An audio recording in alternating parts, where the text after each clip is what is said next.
Hello my dear students, कैसे हो आप लोग।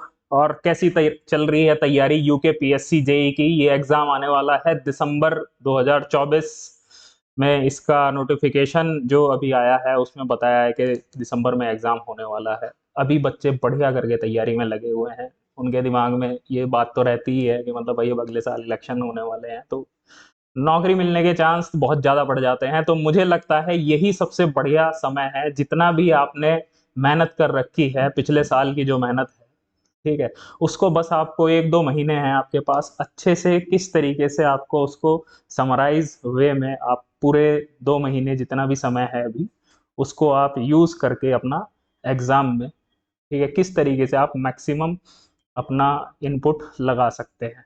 तो खैर, अब सबसे पहली बात आती है, सबसे बड़ा सवाल क्या है कि किस तरह से सिलेक्शन होता है। तो अभी ये एक छोटी सी वीडियो मैंने बनाई है, मैं आपको बताना चाहता हूँ। कल से मैं डेली सुबह 8 बजे लाइव आया करूंगा।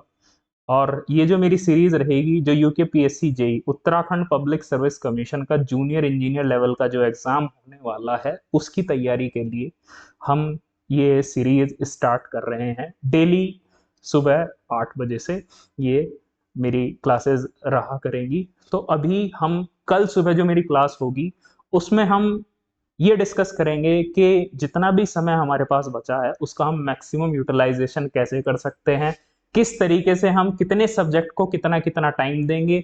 मेरी जो अप्रोच रहने वाली है वो ये रहने वाली है कि प्रीवियस ईयर क्वेश्चन हो गए प्लस थ्योरी जो हो गई। मतलब देखिए, कोई भी एग्जाम किस तरह से निकाला जाता है, एग्जाम निकाला जाता है उसके प्रीवियस ईयर क्वेश्चंस को, उसके पैटर्न को समझ के आप कोई भी एग्जाम देने जाते हैं तो आपको ये समझ में आना चाहिए कि वो आपसे क्या डिमांड करता है। जेई लेवल का एग्जाम है, वो आपसे क्या एक्सपेक्ट करता है। असिस्टेंट इंजीनियर लेवल का एग्जाम है, वो क्या करता है। यूपीएससी एग्जाम है, वो क्या एक्सपेक्ट करता है। तो बेसिकली ये समझना हमारा एक टारगेट प्लान रहेगा कि हाँ, हमें इस तरीके से अगले हफ्ते तक हमें ये सब्जेक्ट कंप्लीट करना है, उसके आगे हमें ये कंप्लीट करना है, उसके आगे हमें ये कंप्लीट करना है। ठीक है। तो अब हम कुछ छोटी छोटी बातें हम देख लेते हैं। ठीक है, सबसे पहले सिलेक्शन के ऊपर, किस तरह से हम, हमारा सिलेक्शन में क्या क्या हमारा तरीका रहेगा तैयारी का, क्या हमारी स्ट्रैटेजी रहेगी, स्ट्रैटेजी क्या होनी चाहिए। ठीक है, हम उस पर डिस्कस कर लेते हैं अभी थोड़ा सा। पहले मैं आपको ये बता दूं कि ये सब आपको बताने वाला मैं कौन होता हूँ। मेरा नाम सुमित कुमार है। मैंने कॉलेज ऑफ टेक्नोलॉजी पंतनगर से बीटेक किया है। आईआईटी रुड़की से मेरा एमटेक है सिविल इंजीनियरिंग डिपार्टमेंट में। और स्टेट इलेक्ट्रिसिटी डिपार्टमेंट का जो एग्ज़ाम हुआ था पिछले साल, उसमें मेरी स्टेट रैंक 5 थी। तो इतना मेरे में है कि मैं आप लोगों को जो जेई लेवल का एग्जाम है या असिस्टेंट इंजीनियर लेवल का एग्जाम है, उसके लिए मैं आपको गाइड कर सकूं, प्रॉपर गाइड कर सकूं। और पिछले काफ़ी टाइम से मेरे जो पुराने स्टूडेंट्स हैं वो मुझे बार बार कह रहे थे कि सर आप भी लाइव आओ। हम, क्योंकि अब बच्चे अलग अलग जगह हैं, तो मतलब ताकि मेरी जो बच्चों तक पहुंच है वो बढ़ सके। ठीक है।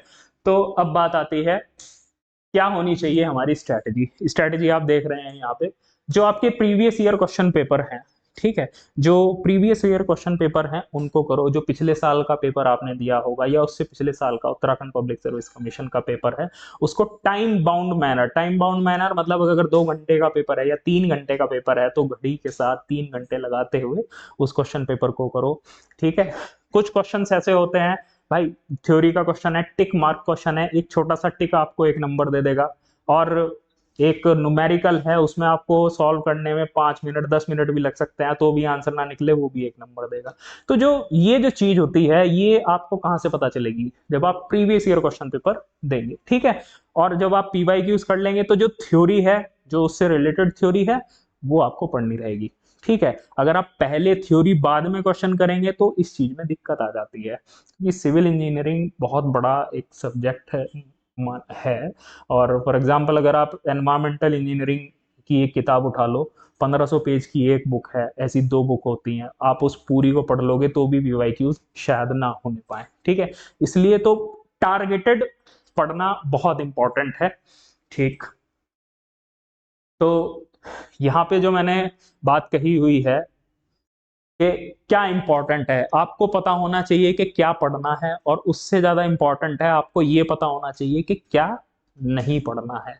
तो यही one of the most important point है। तो जो हम अपना आगे कोर्स हम जो डिलीवर करने वाले हैं, ये जो यूट्यूब पे जो लाइव सीरीज चलेगी, तो इसमें हम यही सब चीजें सीखने वाले हैं। ठीक, अब रेगुलर टेस्ट, ठीक है, रेगुलर टेस्ट आपका जैसे जैसे सिलेबस कंप्लीट होता जा रहा है तो आपको रेगुलर टेस्ट जरूर देने चाहिए, ताकि आपको पता चले कि मेरा सिलेबस तो पूरा कंप्लीट है, ठीक है, लेकिन जब मैं एग्जाम में देने बैठता हूँ लेकिन तो मैं 2+2 = 6 लिख कर आ जाता हूँ। इस चीज को क्या बोलते हैं, इस चीज को बोलते हैं सिली मिस्टेक। ठीक है, तो जब आपका, देखिए आजकल का जो कंपटीशन है उस कंपटीशन में क्या बात है, उस कंपटीशन में बात ये है, देखो नॉलेज सबको है, जो बच्चे सेलेक्ट होते हैं, मान लीजिए किसी एग्जाम में 100 बच्चे सेलेक्ट हो रहे हैं, ठीक है, तो उनमें और वो जो बच्चे जो नहीं सेलेक्ट हो रहे हैं उनमें क्या फर्क होता है, उनमें फर्क ये होता है कि नॉलेज का फर्क इतना नहीं होता है। हो सकता है जो 100 बच्चे सेलेक्ट हुए हों उनमें नॉलेज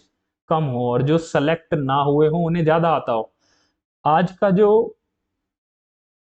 कंपटीशन का कल्चर है वो मांगता है स्पीड, वो मांगता है एक्यूरेसी, ठीक है, जो आपकी नॉलेज है क्या आप उसको एक्यूरेटली इनपुट कर पा रहे हो, उस चीज को आप डिलीवर कर पा रहे हो, तो ये सारी चीजें इंपॉर्टेंट हैं।